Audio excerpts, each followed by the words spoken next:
Habang nag-iikot kami sa pamamasyal ng pamilya ko, ay may nadaanan kaming isang antique shop.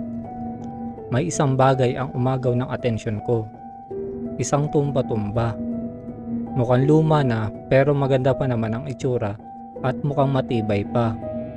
Naisip ko na matutuwa ang tatay ko o lolo ng mga anak ko pag nakita niya to. Di nga ako nagkamali. Laking tuwa ng tatay ko dahil magiging maayos ang pagpapahinga niya dito. Sa tuwa niya nga ay dito na to natulog buong gabi. Kinabukasan ay tinawag ako ng anak ko dahil nakita niyang wala ng buhay habang dilat ang mata ang lolo niya. Matapos ang libing ng tatay ko ay naupo ako malapit sa tumba-tumba. Sa gilid ng mata ko ay napansin kong dumuduyan ito at may nakaupo.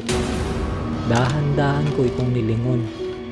Napahinto sa paggalaw ang tumba-tumba at biglang lumingon sa akin ang nakaupo. Kahit walang gulong ay unti-unti itong umaandar papalapit sa akin. Napako ako sa kinaupuan ko nang nasa tapat ko na ito.